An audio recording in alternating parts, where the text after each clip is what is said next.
Viruses are non cellular obligate endoparasite. सबसे पहले non cellular का मतलब होता है सेलुलर ऑर्गेनाइजेशन एब्सेंट होती है वायरसेस में। उसके अलावा वायरसेस नॉन सेलुलर तो है, लेकिन इसके साथ वो ऑब्लिगेट एंडोपैरासाइट्स होते हैं। ऑब्लिगेट का मतलब है कि वो सिर्फ और सिर्फ हॉस्ट सेल पे डिपेंड करता है, अपने हॉस्ट सेल पे उनका पूरा लाइफ स्पेन डिपेंड करता है। और वो एंडोपैरासाइट्स होते हैं, अपनी हॉस्ट के अंदर ही वो रहते हैं, उसके अंदर ही रिप्रोड्यूस कर सकते हैं। अच्छा, वायरसेस की कोई जनरल कैरेक्टरिस्टिक्स नहीं होते। वायरसेस डाइवर्स होते हैं, लेकिन कुछ कॉमन कैरेक्टर्स होते हैं जो वो आपस में एक दूसरे के साथ शेयर करते हैं। वायरसेस की शेप भी डाइवर्स होती है।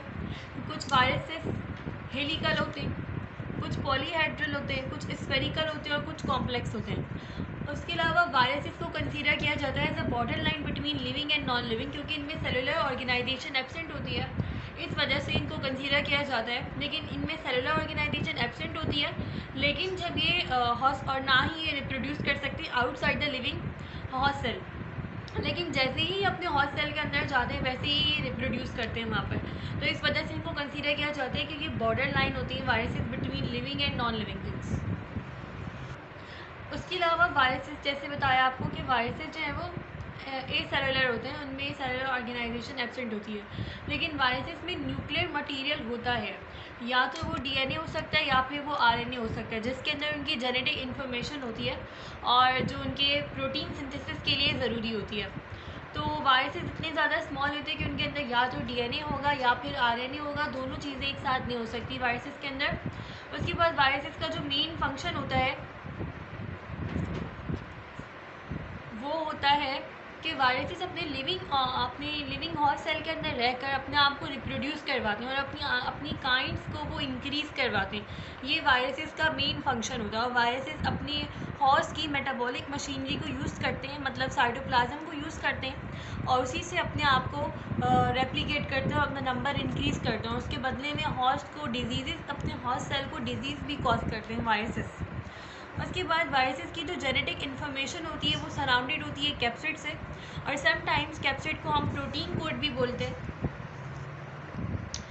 ये वायरस का स्ट्रक्चर है, ये वायरस का कैप्सिड है और इसको हम प्रोटीन कोड भी बोलते हैं। ये जो कैप्सिड है ये स्मॉल यूनिट से मिलकर बनता है, जिनको बोलते हैं कैप्सोमेयर। ये वायरस का एक ऐसा स्ट्रक्चर है कि जो जनरल होता है, मतलब तमाम वायरसेस के पास यही स्ट्रक्चर होता है। सबसे पहले ये इनका वायरल जीनोम होता है जिसके अंदर इनकी जेनेटिक इन्फॉर्मेशन स्टोर होती है। अब ये या तो ये डीएनए होगा या फिर आरएनए होगा, दोनों में से कोई एक होगा, दोनों एक साथ नहीं हो सकते।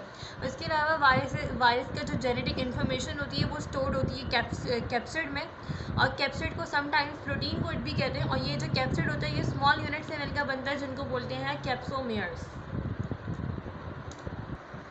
वायरसेस जो है वो अपने सिर्फ हॉस्ट सेल के अंदर रहते हुए ही रिप्रोड्यूस कर सकते हैं, उससे बाहर वायरसेस रिप्रोड्यूस नहीं कर सकते। मतलब viruses outside the host cell जो होंगे वो नॉन लिविंग कंसीडर्ड होंगे, और अगर वो लिविंग सेल के अंदर आ जाएंगे, हॉस्ट सेल के अंदर आ जाएंगे, तो फिर उनको लिविंग कंसीडर किया जाएगा।